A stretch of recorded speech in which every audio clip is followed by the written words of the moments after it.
नमस्कार दोस्तों। जीवन पथिक के इस अंक में आप सभी का स्वागत है।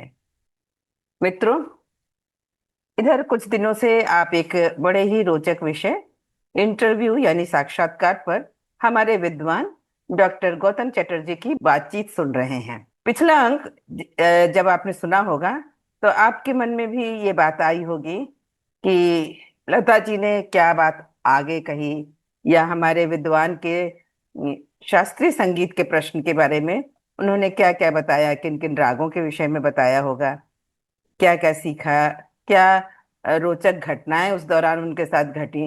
ये सब बातें आपके मन में भी आई होंगी, जैसे कि मेरे मन में आई थी। तो हमने सोचा कि हम अपने विद्वान से पहले इस विषय पर विस्तार से बात करेंगे कि लता जी ने आपके प्रश्नों का क्या जवाब दिया। तो आइए, सबसे पहले हम अपने विद्वान डॉक्टर गौतम चटर्जी से आपका परिचय करा दें। वैसे तो वे आपसे परिचित ही हैं और हमसे जुड़ते हैं वाराणसी से। गौतम जी, इस अंक में आपका स्वागत है।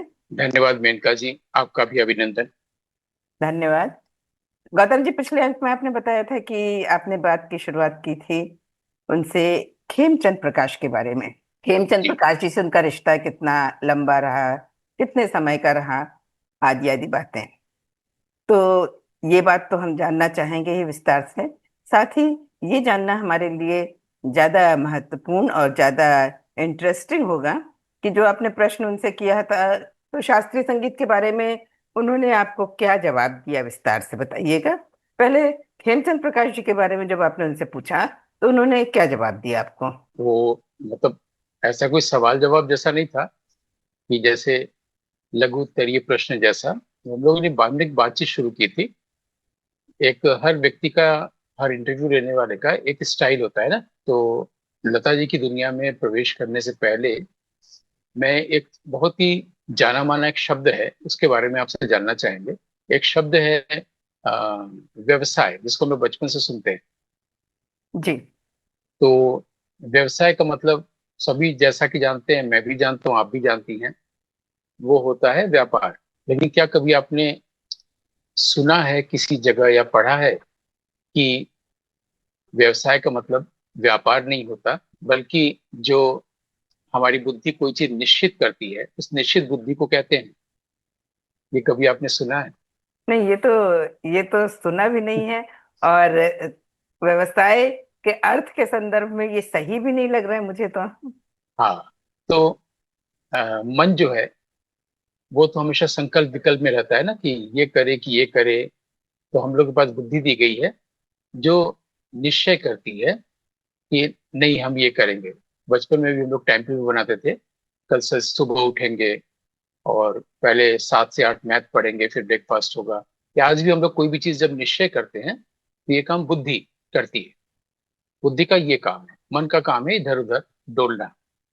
तो वो जो बुद्धि निश्चय करती है, निश्चय करने वाली बुद्धि है, उसको व्यवसाय कहते हैं वास्तव में।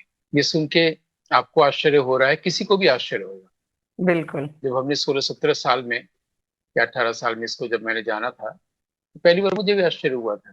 लेकिन आप सोचिए कि ये बात जैसे आप नहीं जानती, आपने सुना नहीं है, या हमने नहीं सुना था, या और लोग भी नहीं जानते हैं। वहीं एक और शब्द है, गीता, श्रीमद् भगवत गीता। ये आपने सुना होगा कि इसकी चर्चा ज्यादा से ज्यादा लोग करते हैं। बचपन से आप बड़ी हुई हैं, बहुत सारे लोग बात बात में गीता का उल्लेख करते हैं, गीता से कोट करते हैं, चाहे वो विद्वान हो या सामान्य आदमी हो। गीता एक बहुत ही सबकी जुबान पर रहने वाला एक शब्द है। इससे भी आप सहमत होंगी? बिल्कुल। बिल्कुल। ठीक है। अब मैं आपको बता रहा हूँ कि ये जो मैं अर्थ बता रहा हूँ कि व्यवसाय का मतलब होता है निश्चय बुद्धि, ये मेरा बनाया हुआ नहीं है या किसी और लेखक का नहीं है। ये गीता का शब्द है और ये अरे, भगवान श्री कृष्ण कह रहे हैं और अर्जुन से कह रहे हैं। और इतने लोग गीता की बात करते हैं, इतने लोग गीता की चर्चा करते हैं, आज तक कभी किसी के मुंह से आपने नहीं सुना होगा गीता में ये लिखा हुआ है कि व्यवसाय का मतलब निश्चय बुद्धि। बल्कि वहां पर अगर लिखा हुआ है कि व्यवसायित व्यवसायित व्यवसायित्मिका बुद्धि, तो लोगों ने समझा होगा पढ़ते हुए कि व्यवसाय करने वाली बुद्धि। जबकि ऐसा नहीं है। संस्कृत में व्यवसायिका बुद्धि का मतलब होता है निश्चय बुद्धि। निश्चय बुद्धि को ही व्यवसाय बुद्धि या व्यवसायिका बुद्धि कहा गया है। और ये श्री कृष्ण कह रहे हैं। अगर किसी को सचमुच में इसको एक बार वेरीफाई करना है या पढ़ना है, या जिज्ञासा हो रही है डिटेल में पढ़ना है, तो गीता पढ़ सकते हैं। अध्याय 2 में मिल जाएगा मेरे ख्याल से। 40, 41, 42, 41वें पद्य में मिल जाएगा, अध्याय 2 में। ठीक है। तो आपने देखा कि व्यवसाय का ये अर्थ कितने कम लोग जानते हैं, गीता का उल्लेख कितने ज्यादा लोग करते हैं। लेकिन गीता में यही है, इसको लोग, मैंने किसी का ध्यान नहीं जाता है, जो कि बहुत इंपॉर्टेंट चीज है। अगर कोई गीता से ज्ञान ले रहा है और उसमें इतने सारे पद्य हैं, गीत हैं। गीता का ही स्त्रीलिंग है, गीत का स्त्रीलिंग है गीता। तो सोचिए कि पढ़ने वाले कैसे हैं। वैसे अच्छा, ही तो गीत क्या पिछले, पुल्लिंग है? गीत पुल्लिंग है और गीता जो उसका स्त्रीलिंग है संस्कृत में। संस्कृत में जैसे आत्मा पुल्लिंग है, और हमारे यहाँ फिर बाद में यानी वैदिक व्याकरण के अनुसार पुल्लिंग है, बाद के व्याकरण के अनुसार आत्मा स्त्रीलिंग है। जो कहती है मेरी आत्मा मर चुकी है, ये सब जो बोलते हैं, ये बात का है। लेकिन वैदिक जो ग्रामर है, पाणिनि से पहले वाला, उसके अनुसार ये आत्मा पुल्लिंग है। उसी तरह से गीत जो है वो पुल्लिंग है, गीता स्त्रीलिंग। अरे, तो मैं ये कह, हाँ, मैं अचानक से क्यों ये बात लाया हूँ, वो इसलिए कि 100% लोग गीता शब्द को उच्चारित करते हैं। गीता में ऐसा लिखा है, गीता में वैसा लिखा है, इतनी बार कहा जाता है। लेकिन अभी मैंने सिर्फ एक शब्द बोला, अभी तो और भी बहुत सारे शब्द हम ऐसा बता सकते हैं जो आपको लगेगा तुम बिल्कुल पहली बार सुन रहे हैं, है ना। जैसे कि निराहार आत्मा। आत्मा के पास जब आहार नहीं होता तो कैसे निराहार हो जाता है। या वो अ, कृष्ण, एक तो हम लोग कृष्ण जानते हैं, उसमें आधा त जोड़ दे तो कृष्ण। कृष्ण में अगर आधा त जोड़ दे हम्म। तो शब्द बनता है कृष्ण। कृष्ण जो होता है ये विद होता है। कृष्ण का मतलब होता है संपूर्ण। और कृष्ण से विद का मतलब होता है संपूर्ण को जानने वाला। ये सब शब्द आपने सुना नहीं होगा, या बहुतों ने नहीं सुना होगा। जबकि बहुतों से ज्यादा लोगों ने गीता गीता गीता ये सब बोलते रहे हैं, है ना। तीसरे अध्याय में है निराहार ये आत्मा के आहार बारे वाली में थोड़ा बात सा में। बताइए ना। भाई, आत्मा को आहार किससे मिलता है? मन से मिलता है। मन को आहार किससे मिलता है? इंद्रियों से मिलता है। इंद्रियों को आहार किससे मिलता है? दुनिया से मिलता है। तो अगर हम इंद्रियों के आहार, मन अगर इंद्रियों से आहार लेना बंद कर दे, और आत्मा अगर मन से आहार लेना बंद कर दे, तो वो निराहार हो गया। आत्मा जो है निराहार हो गई, है ना। क्योंकि आत्मा जब आहार लेना बंद कर देगा बाहर से, तो फिर क्या होगा? एक स्थिति आएगी, और उधर जो इंद्रिय है, जो हमारी इच्छा होती है, उसकी जगह जो है, रहने का घर, वो इंद्रिय, मन और बुद्धि होती है। और उसी को कंट्रोल करने की बात होती है। इच्छाओं इच्छा और काम और क्रोध को अपना शत्रु मानो, ऐसा कहा गया है दूसरे तीसरे अध्याय में। ये अर्जुन से श्री कृष्ण कह रहे हैं। और इनका जो घर होता है वो होता है इंद्रिय, मन और बुद्धि। तो अगर यहाँ पर रख दें और आहार न पहुंचे आत्मा के पास, तो आत्मा जो है, ये जो बाहर की दुनिया से जो उसके पास आहार पहुंचता है, वही ज्ञान पर आवरण चढ़ा रहता है, वो आवरण हट जाएगा। और फिर आत्मा के पास ज्ञान कैसे पहुंचेगा? आत्मा स्वयं ज्ञान स्वरूप है। जब ये आहार नहीं पहुंचेगा और आत्मा के पास निराहार हो जाएगा, तो आत्मा खुद ज्ञान है। तो हम खुद ही ज्ञान के साथ होंगे। ये बात तीसरे अध्याय में है मेरे ख्याल से। ये निराहार वाली बात भी 59 के बाद, या तो तीसरे अध्याय में है, 27वें में, या फिर और आगे। तो 27 में होगा या 59 में होगा, ऐसा तीसरे अध्याय में है। व्यवसाय वाली बात जो है वो दूसरे अध्याय में है, हमने बताया। और निराहार वाली बात भी दूसरे ही अध्याय में मिल जाएगा, 59 में मिल जाएगा। 59वें मंत्र में मिल जाएगा। मंत्र नहीं, सॉरी, पद्य, सब तो पद्य हैं। 59वें पद्य में ही निराहार वाली बात मिल जाएगी, दूसरे ही अध्याय में। तो ये सब कहने का, जिक्र का ये था, करने का। मैं तो गीता की बात करने लगा तो आपको गीता में रुचि जगने लगी, और आपने और चीज आप पूछने लगी गीता ऐसी ऐसी चीज ही है। तो मैंने ये सारी बात को उल्लेख इसलिए किया कि जैसे मैं कोई शब्द बोल रहा हूँ और बिल्कुल अपरिचित लग रहा है, अनजान सा, लेकिन गीता इतनी बार बोला जाता है सुबह से रात तक, इतने सालों से बोला जाता है, उसी तरीके से पिछले 75 सालों में लता जी को हजार हजार लोगों ने सुना। बहुत लोगों ने लेख लिखा होगा, बहुत लोगों ने रेडियो प्रोग्राम किए होंगे, दूरदर्शन पे इंटरव्यू हुआ होगा और चैनल्स पे इंटरव्यू हुआ होगा, किताबें लिखी गई होंगी, है ना। लेकिन कभी आपने देखा या सुना कि क्लासिकल म्यूजिक को लेकर उनसे देर तक कहीं कोई बातचीत, इंटरव्यू छपी है या किसी ने कोई लेख लिखा है? तो बिल्कुल इसका नहीं। ये यही इसीलिए मैंने गीता वाला उदाहरण दिया हम्म। कि कोई नहीं पढ़ता, कोई जरूरी चीजों को की तरफ किसी का ध्यान नहीं है। अगर हमको लता जी का गाना अच्छा लगता है तो ठीक है, उनकी आवाज अच्छी है, बहुत अच्छे गायक होते हैं, इनकी आवाज अच्छी नहीं होती लेकिन अच्छे गायक होते हैं, उनकी आवाज अच्छी है। लेकिन सिर्फ आवाज अच्छी होने से तो कोई अच्छी गायिका नहीं हो जाएगी ना, या कोई अच्छा गायक नहीं हो जाएगा। गाना सीखना पड़ता है, रियाज करना पड़ता है, गुरु से सीखना पड़ता है। तो अगर उनका गाना अच्छा लगता है हमें, तो हमारा ध्यान ये जाना चाहिए कि उन्होंने कैसे सीखा, क्या रियाज किया, किस घराने से सीखा, क्लासिकल सीखा भी या नहीं, या सिर्फ सिनेमा ही गाया। जैसे आजकल के गायक गायिकाएं होते हैं, वो सिनेमा का गाना गाते हैं, उनको जरूरत भी नहीं पड़ती क्लासिकल सीखने की। लेकिन उस वक्त तो उस्तादी परंपरा थी। तो लता जी की जो साधना है, उसी के परिणाम स्वरूप वो गायिका है ना, तभी तो हम लोग सुनते हैं। लेकिन इतनी बार लता मंगेशकर किया जाता है गीता के तरह, और इतने लेख छपे होंगे, मैं तो शायद ही कोई लेख कभी पढ़ा होगा उनके बारे में, या कोई भी इंटरव्यू देखा सुना या पढ़ा होगा कभी भी, कोई भी मैंने इंटरव्यू, क्योंकि मैं गेस कर सकता हूँ कि यही बोला जाता हो कि आपने कब से शुरू किया, पिताजी ने क्या किया, भाई है बहन है, कब से शुरू किया, कहाँ कहाँ गाना से पहला गाना क्या गाया, फिर वो गाना आपने अच्छा गाया। यही, इसके अलावा किसी ने, मेरा अपना दावा है कि पिछले 75 सालों में शायद ही किसी इंटरव्यू करने वाले ने या लेख लिखने वाले ने या रेडियो टेलीविजन के लिए, उन्होंने जो साधना की है, उन्होंने जो क्लासिकल म्यूजिक सीखा है, जिसके आधार पर वो हिंदी फिल्म संगीत गाती रही हैं या क्लासिकल बेस्ड गाना गाती रही हैं, उस पर शायद ही किसी ने बात किया हो, वो भी डिटेल। तो जैसे गीता गीता गीता सब लोग करते रहते हैं, लेकिन उसमें से कोई एक शब्द लाने पर लोगों को लगता है ये कहाँ से आ गया, जैसे अभी भी आया। वैसे ही 75 साल से लोग लता लता लता कर रहे हैं, लेकिन उनका जो क्रक्स है, उनकी जो प्राण शक्ति जहाँ से उन्होंने ली है, वो है क्लासिकल म्यूजिक। ये बाकायदे वो एक उस्ताद के पास जाकर उन्होंने सीखा है और बहुत समय दिया है, उस पर कहीं कोई चर्चा नहीं होती। और अभी जब ये बात हो रही तो ये भी उसी तरह से लग रहा है जैसे हमने व्यवसाय की बात की। इसलिए मैंने ये प्रसंग लाया। ये भी एक तरीका होता है भूमिका बनाने की है ना।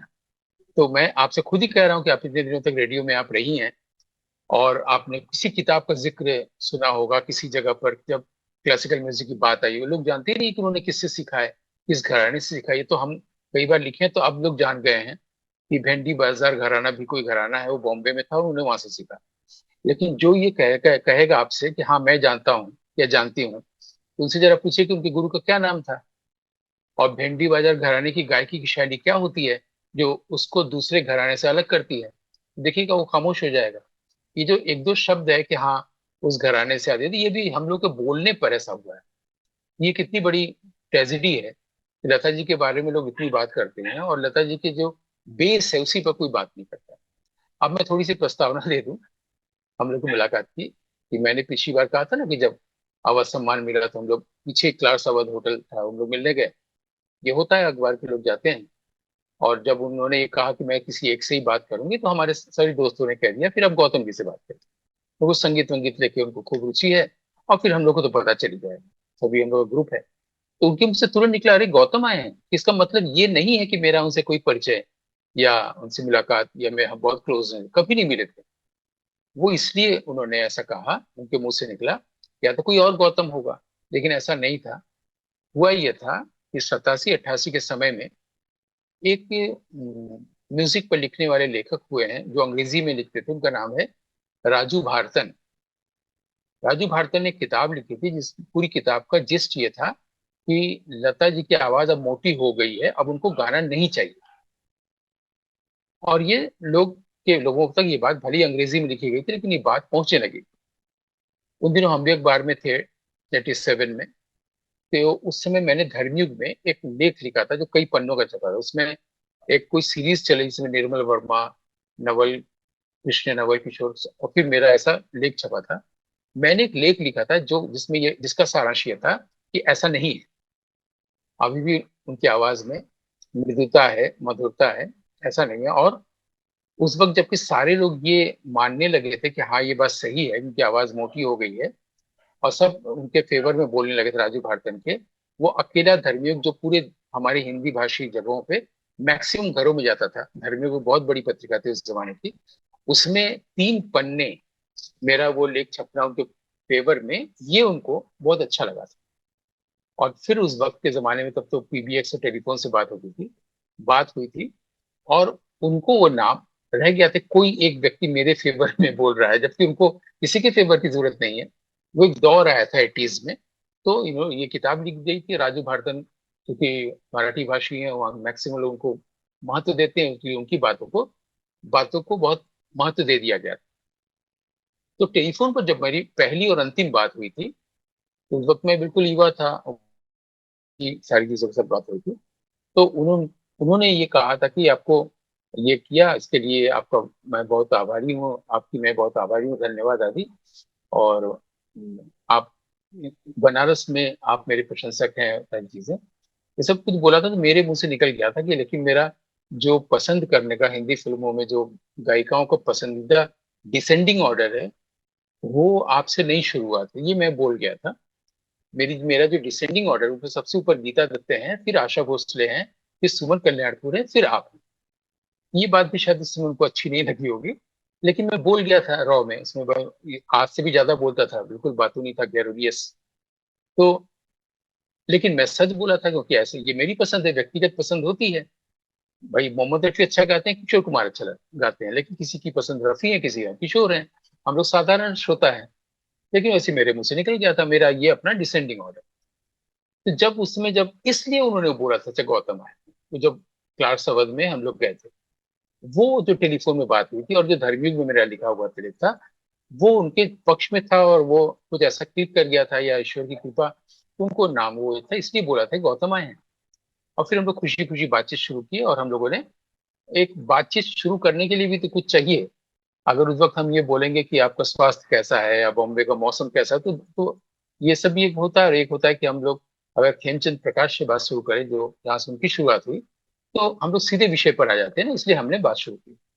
तो उन्होंने खेमचंद प्रकाश के बारे में कुछ नहीं बताया, क्योंकि सारी बातें तो सब लोग जानते ही हैं, वो जमाना ही था 40s का, अनिल विश्वास और खेमचंद प्रकाश का। तो और खेमचंद प्रकाश ने उनको इंट्रोड्यूस किया, उस समय वो सुन भी नहीं पाए। दादाजी का गाना जो महल का, उनका डेथ हो गया।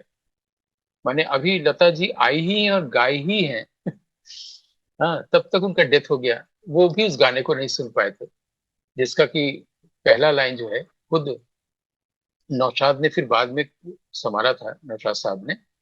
लेकिन जो शुरुआत थी, वो कमाल अमरोही ने उसका आलाप तैयार किया था पहले, फिर धुन खेमचंद प्रकाश ने बनाई थी। तो वो जो खामोश है जमाना याद यारी, तो उस दौर में ले जाने के लिए मैंने वो कहा, ये बातचीत की। फिर उन्होंने बताया कि जैसा कि वो बताती हैं कि मैंने, हर कोई इस ढंग से ही बोलता है बॉम्बे में फिल्म इंडस्ट्री में कि वो तो महान थे, और उनसे मैंने सीखा, मेरे प्रथम फिल्मों में गुरु थे, आदि आदि। उसका बहुत मोल नहीं है, क्योंकि वो सारी चीजें लोग जानते हैं, और खेमचंद प्रकाश के बारे में कम लिखा गया है, जानना चाहिए वो कौन थे, क्या थे। और फिर मैं सीधे विषय पे आ गया, डायरेक्ट।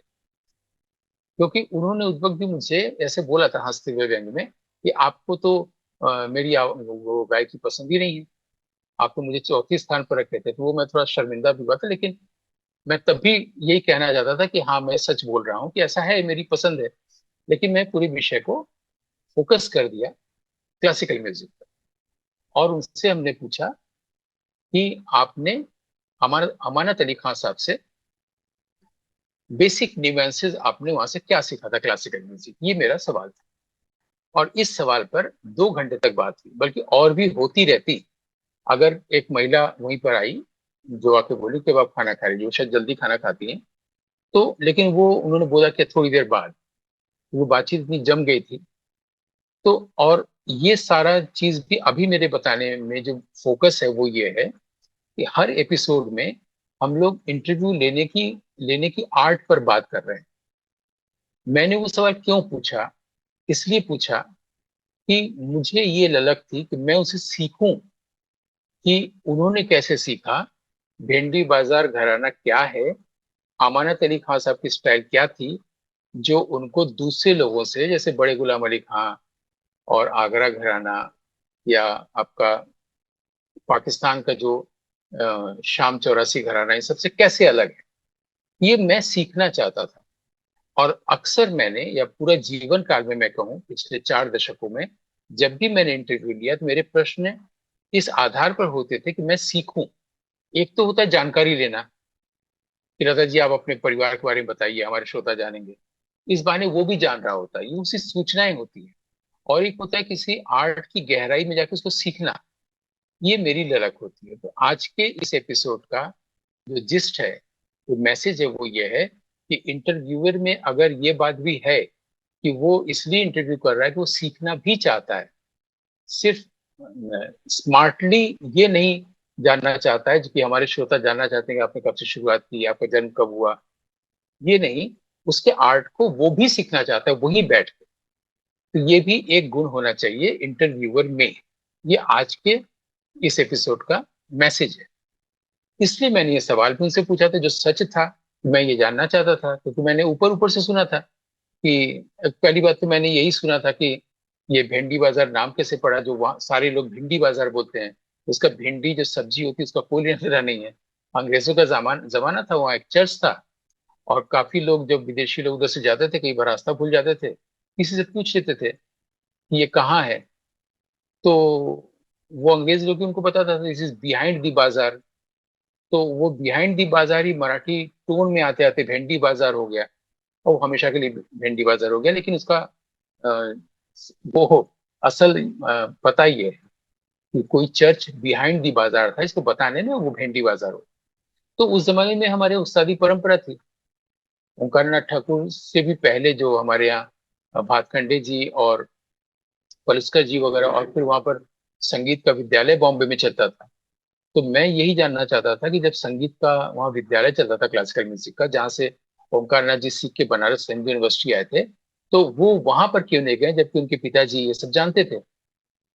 उनके फादर ये जानते थे कि वो इतनी अच्छी जगह है वो संगीत सीखने की। तो और मराठी भाषी वो लोग थे, जो संगीत सिखाने वाले भी, इनका परिवार भी। तो वो न करके एक उस इसमें क्यों गए, तो वही कहा उन्होंने कि हम लोग उस्ताद से सीखना चाहते थे, और उसमें उर्दू जुबान के लिए भी, जिसके लिए मैंने एक बाद में उनको कहा भी कि आपने तो एक इंटरव्यू में कहा था कि यूसुफ साहब से, या यूसुफ भाई आप बोलती हैं, उन्होंने आपको देख के कहा कि मराठी है तो दाल भात खाती होगी, तो आपने इसका मैसेज ये लिया कि उर्दू जुबान आपकी अच्छी है, तो आपको, तो आपने मौलवी रख दिया, ऐसा आपने कहा था। लेकिन उसके भी बहुत पहले आप तो यहाँ से सीख ही रही थी। उसमें तो आप गाना सीख रही थी ना, क्लासिकल म्यूजिक। तो वहां पर तो उर्दू जुबान आपकी बहुत अच्छी हो गई होगी, क्योंकि सारी बंदिशों में उर्दू के लफ्ज हैं। तो जाहिर सी बात है कि ऐसे इस तरह से हम नहीं बोले थे, इतना एरोगेंटली जैसे अभी बोल रहे हैं, उसको नम्रता पूर्वक ही बोले थे। तो उन्होंने बहुत डिटेल में धीरे धीरे बताया था कि उनके पास जाना ही अपने आप में सीखना होता था। वहां पर 3 लोग और आते थे उनके साथ, बाद में आशा भी गई, ऐसा उन्होंने बताया। और अगर आप थोड़ी सी झलक आप अगर सुनना चाहेंगे, तो लाल पत्थर में एक गाना है आशा जी का, सुनी सुनी सांस की सितार पर। उसमें आप देखिएगा कि जैसे जब वो अंतरा से मुखड़े में आ रही है, शंकर जयकिशन का म्यूजिक है, और जब उसका जो एंड है, एंड फिनिशिंग, उसमें पूरा वो झलक है जो अमानत अली खान साहब का जो सारांश है, होने का सार, जो वो गा देते हैं, क्योंकि उनका बहुत नाम नहीं हुआ। जैसे बड़े गुलाम अली खान साहब को सभी लोग जानते हैं उस जमाने के लोगों में, या अभी अभी कुछ साल पहले तक थे अब्दुल रशीद खान साहब, उस करीब 100, 200, 103, 4 साल के थे। या उस जमाने में और भी अमीर खान साहब थे, आदि आदि। आमिर खान साहब से ही उनके भाई ने पूछा था कि आप मेरी बहन के गाने को कैसा पसंद करते हैं। हृदयनाथ मंगेशकर ने पूछा था, तो बोला था आमिर खान साहब ने कि जो काम हम लोग 1 घंटे 2 घंटे में जो प्रभाव पैदा करते हैं, वो 3 मिनट में कर देती है। जैसे मैंने बिस्मिल्लाह खान साहब से पूछा था कि लता के बारे में आपको कैसा, तो बोला था कि उसकी आवाज में तो कुदरत बोलता है।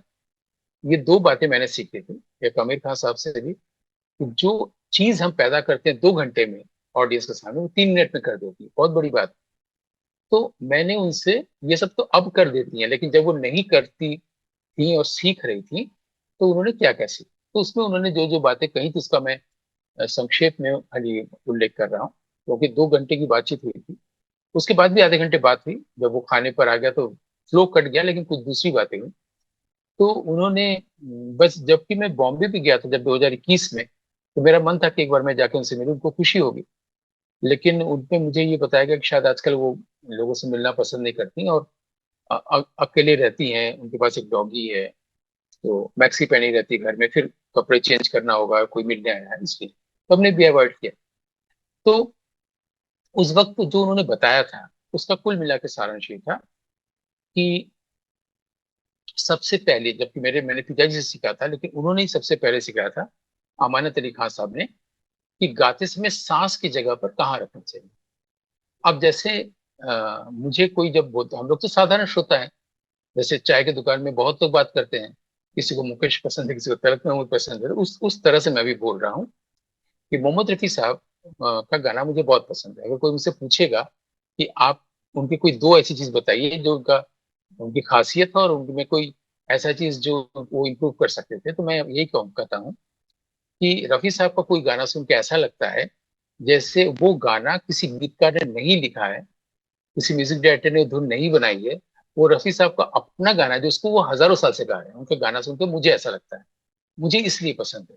कोई गाना लगता ही नहीं कि कोई वो साधारण से भी कोई गाना है, वो यकीन का जो गाना है, यकीन कर लो, अ, जिसमें धर्मेंद्र और शर्मा टैगोर थे, कि मुझे क्या कि मोहब्बत है तुमसे, तुमसे करके गाना नहीं है, साधारण सा गाना, कोई भी गाना, वो लगता है रफी साहब कई जन्मों से गा रहे हैं, मतलब वो उनका गाना है, कोई म्यूजिक डायरेक्टर और गीतकार नहीं है। इतने गजब के गायक हैं, हर गाना लगता है कि वो उन्होंने बनाया है, उन्होंने खुद से लिखा है, उन्होंने अपनी मर्जी से जो मर्जी किया है। ये उनकी खासियत, इसलिए मुझे पसंद है। और जो मुझे पसंद नहीं है, या पसंद नहीं होने का कोई मतलब भी नहीं है, वो ये है कि उनके मैक्सिमम गाने में हम देखते हैं कि उनकी सांस की आवाज सुनाई देती है कई गानों में, जो कि नहीं सुनाई देनी चाहिए गायक की। जब भी कोई गाता है तो आपको पता ही नहीं चलता कि इसने सांस कब ली, कहाँ ली। रफी साहब के मैक्सिमम गाने में ये सुनाई देता है कि सांस लिया, सुनाई, लेकिन लोगों का ध्यान नहीं जाता है। मुझे वो मेरा मेरा ध्यान इसलिए गया क्योंकि उस वो चीज मैं जानता हूँ कि ऐसा नहीं होना चाहिए। तो our eyes see what our brain knows, या our ears hear what our brain knows. जो ब्रेन जानता है उसको फिर वही आंख कान उसी को सुनता देखता है ना पहले से। तो मुझे चूंकि ये इस बात का सेंस है कि गायक के को पहले सिखाया जाता है कहाँ पर वो सांस ले और छोड़े, ये पहले सिखाया जाता है। इसके सेंस के कारण मुझे वो दिख भी गया रफी साहब का। वैसे ही लता जी ने बताया कि उनको भी उन्होंने पहले ये सिखाया। और उस टाइम में क्या होता था कि कोई भी उनसे सीखने आता था तो कितना भी कई राग गाना सीख गया हो, लेकिन अगर पहली बार उनके पास सीखने आया तो वो सारे गामा से सिखाते थे। ये हुई दूसरी बात। तीसरी बात, उन्होंने कहा कि एक राग को तब तक आप गाते रहिए जब तक कि वो आपका राग ना हो जाए। जैसे कि अभी रफी साहब को मैंने कहा कि उनका ही गाना लगता था कि वो उन्हीं का गाना है, कोई आया ही नहीं बीच में, उन्होंने खुद से बनाया। उसी तरह से एक राग अगर आपको सीखना है तो उसमें सीखना ऐसा होना चाहिए, बाद में ये नहीं लगे कि आपने सीखा हुआ गा रहे हैं। वो आपका हो गया, भले उसमें 2 साल लग जाए, 10 साल हो गया, 12 साल, 20 साल हो जाए, आप दूसरे राग को टच ही नहीं करेंगे। ये 3 बात हुई। 5 बातें मैं बता के खत्म कर रहा हूँ। चौथी बात, मैं अभी तो सारांश में, मैंने उसके बाद लिखा भी था कि स्वतंत्र भारत अखबार में थे, लिखा भी उसको, लखनऊ में काम करते थे, उसमें 92 की बात है। चौथी बात उन्होंने जो बताई वो ये है कि जैसे संगतकार की भूमिका होती है दाल में नमक की तरह, ज्यादा नमक हो जाए, कम नमक हो जाए तो दाल नहीं अच्छा लगता। इसलिए संगतकार की भूमिका मुख्य कलाकार के साथ ये होती है। ये बात तो सब जानते हैं, लेकिन मुख्य कलाकार को, जो गायक है या गायिका है, आपको ये ध्यान रखना चाहिए कि संगतकार के साथ संगतकार को आप सुपरसीड नहीं कर जा रही हैं। और पांचवी बात यह है कि जब आप गाने की शुरुआत कर रही हैं, जो आलाप हुआ, गाने का पहले बोल का जो पहला सांस हुआ, वहां पर अगर आप कंफर्टेबल नहीं है तो पूरे गाने में नहीं है। ये 5 बातें उन्होंने प्रारंभिक शिक्षा में सिखाई थी, जो मैंने अभी कहा। और मुझे लगता है कि इस वाले अंक का समय भी लगभग हो चला है। नहीं, थोड़ा सा समय तो जरूर है। बहुत अच्छी बात लगी। ये पूरी बातें इतनी अच्छी लगी जो आपने 5 बातें करके बताई। तो मुझे लगता है कि इंटरव्यू करना और उसके बाद उसका इस तरीके से जस्ट निकालना, पॉइंट वाइज, मतलब ये भी एक बहुत बड़ी कला है, बहुत बड़ा आर्ट है आप में, जो आपने उसको याद रखा, उसको इस तरीके से पॉइंट वाइज हमें बता दिया, उसका एक सारांश बता दिया। जी। अब उसमें यह है कि जब भी आप मान लीजिए किसी बहुत गंभीर लेखक से बात करके अखबार में आ रहे लिखते हैं, तो गंभीर चीजें तो लोग पढ़ेंगे नहीं, अखबार तो सब सर्वसाधारण का चीज होता है। तो जाहिर सी हम्म। बात है, ये सारी बातें हम नहीं लिखेंगे। जो क्लासिकल म्यूजिक की बहुत गहरी बातें हैं, हम वो बातें लिखते थे उस जमाने में जो सारे लोग के पढ़ने में अच्छा लगे। जैसे वो लता मंगेशकर का इंटरव्यू पढ़ रहे हैं, तो उनको अगर क्लासिकल किया होगा तो पहले पढ़ेंगे ही नहीं। तो उनको तो ये मजा आएगा कि जब कभी कोई वाकया सुनाए, कभी किशोर कुमार के साथ कभी रिकॉर्डिंग में कुछ गड़बड़ हो गया, तब उनको मजा आएगा ना। तो अखबारों में ऐसा लेखन होता है। तो हमने भी कुछ पोर्शंस को लेकर लिखा था, वो अखबार में जितना लिखा जाता है। बाकी तो मेरे सीखने के लिए था, जिसको फिर बाद में और जगहों पर हमने लिखा भी डिटेल में। बल्कि जब उनका डेथ हो गया तो सबका फोन हमारे भी पास आया कि आप कौन और लिखेगा, आप लिख दीजिए। फिर मैंने लिखा भी था, आपने देखा भी होगा कि कुदरत के करिश्मे का खामोश होना। तो जो कुदरत शब्द मैंने बिस्मिल्लाह खान साहब से लिया था। बाकी वो है, हमारी एक स्टाइल थी, मैं अनुप्रास में ही लिखता हूँ, हिंदी में भी अंग्रेजी में भी। तो कुदरत के करिश्मे का हो गया, अनुप्रास अलंकार आ गया। तो हम्म। कुदरत के करिश्मे का खामोश होना। फिर मैंने उसमें लिखा भी था दो बातें कि कभी कुदरत का कोई करिश्मा खामोश नहीं होता, हो ही नहीं सकता अगर कुदरत का है तो। भले ही मैंने हेडिंग में लिखा था। दूसरा ये लिखा था कि लता जी ने खुद मुझसे ये कहा था कि मेरे बाद मुझे याद भी कोई रखेगा या नहीं। अभी तो लोग ऐसा करते हैं, क्योंकि जो आदमी खुद कलाकार होता है ना, वो तो नहीं जानता कि उसकी प्रशस्ति कहाँ कहाँ थे, लोग उसी कितनी चर्चा चर्चा कर रहे हैं, उसको ये फील नहीं होता। क्योंकि पूरा देश रोज उसके सामने खड़ा होकर तो बोल नहीं रहा है, जबकि पूरा देश पसंद कर रहा है। तो उनका ये कहना था कि पता नहीं कितने दिनों तक मुझे याद रखेंगे, क्योंकि धीरे धीरे समय के साथ लोग भूल जाते हैं। ऐसा उन्होंने अपने दिल की बात, कई ऐसी दिल की बात शेयर भी की व्यक्तिगत रूप से, क्योंकि उनको लग गया था कि ये इंटरव्यू लेने वाला आदमी नहीं है बंदा, ये अखबार का नहीं है, ये हम लोग के परिवार के जैसा है। और घंटों जिंदगी भर बात करते रहो तमाम चीजों पर। तो ये सब बातें हुई थी। सीखने लायक बात यही है कि मैं, इंटरव्यूअर के पास ये होना चाहिए कि मैं सीखने गया, इससे वो छोटा नहीं हो जाएगा, बल्कि बहुत कुछ सीख के लौटेगा और समृद्ध होकर लौटेगा। ये आज के अंक का जो मैसेज है। दूसरी बात ये कि लता जी के बारे में बहुत सारी बातें समाज में फैलती है, जो सबके बारे में होता है। कोई भी इंसान इस पृथ्वी में जब जन्म लेके आता है तो पूरे जीवन काल में कुछ उसको पसंद करते हैं, कुछ नापसंद करते हैं, कुछ लोग उसके प्रति इनडिफरेंट रहते हैं। तो उनके साथ भी ऐसा ही था।